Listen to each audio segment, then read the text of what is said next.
The survey was to just make sure that it was the wreckage that we had identified and to make sure that what we saw on sonar matched what we needed to recover.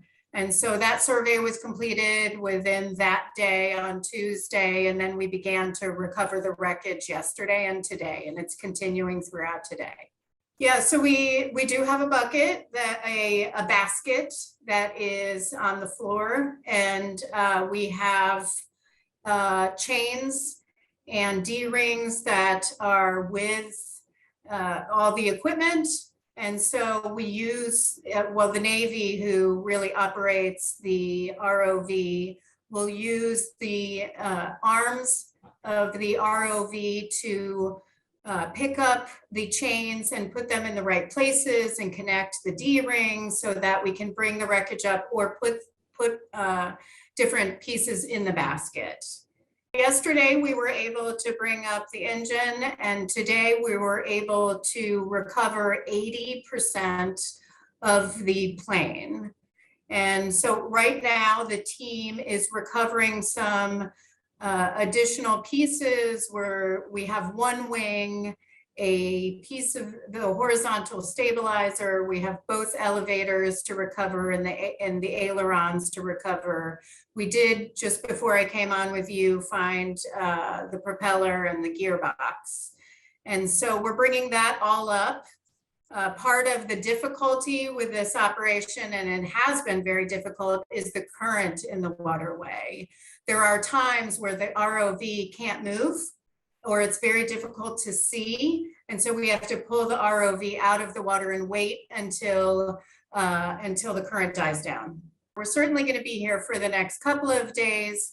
It could be longer, but it really depends if we're able to pull up everything and get what we need, and with the challenges of the current. So things can change hour by hour and day by day, and we'll just have to take that as it comes.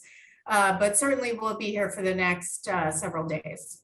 Out of respect for the families, I'm not going to answer any questions regarding the victims. And certainly we ask that all questions regarding that be directed to the coroner's office. But I do want to say how difficult of a time this must be for the families.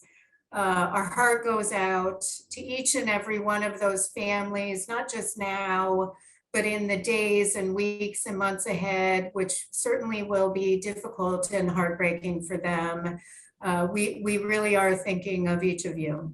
We do brief the families every day, but those discussions are very private. I'm sure you appreciate that. So I can't discuss those details. I will say we continue to brief them on our progress and what we are doing on site, and certainly are open to any of their questions, but for specifics, I'd like to keep that private. Yeah, so the plane, there was substantial damage to the plane already. And so it is difficult bringing it up as we recover it, but the crane operator did a tremendous job, and the whole team did a tremendous job getting everything we needed in a place where we can begin to look it over, and we were able to identify what we needed to continue to look for through that. The fuselage is something that we were able to recover, and I will just answer it in this way. The entire plane, there is substantial damage to the entire plane.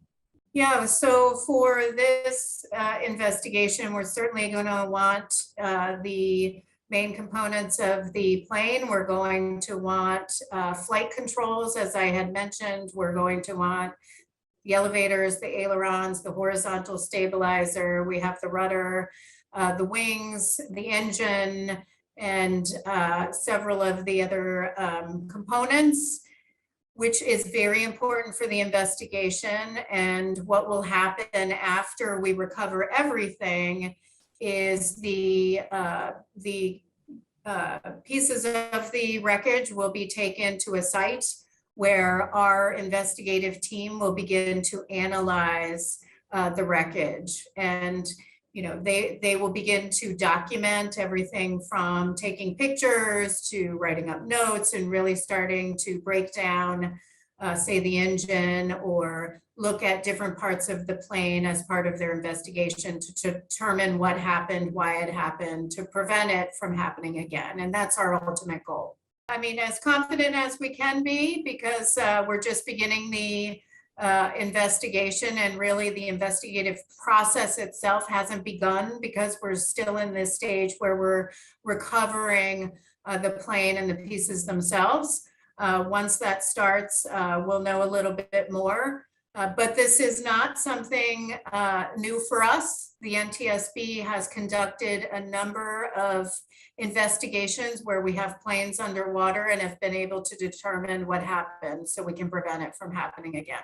Yeah, right now we're just getting all the components we can, and then we'll take a look at everything. Certainly I can't speculate. We can't speculate on what may have happened in this particular accident, but we'll look at everything. There was no flight data recorder and no cockpit voice recorder, but I will say that the NTSB has recommendations we've issued to the Federal Aviation Administration to require those on Part 135 and other operations like this one. The team is a great team. We have 8 people here from the NTSB with a really great investigator in charge, Doug Brazy, who is constantly looking out for things like fatigue, making sure that we have all the safety equipment we need to do our jobs, even everything including a personal locator beacon in case something happens and for some reason somebody ends up in the water, but that won't happen. And then we have teams from the Navy, and then of course the barge operator and the subcontractors. It really is a great team, and certainly these operations take their toll, but I think the ones we're most focused on right now are the families of the victims. For more local news coverage, live and on demand, watch King 5 Plus. Download free on Roku and Fire TV.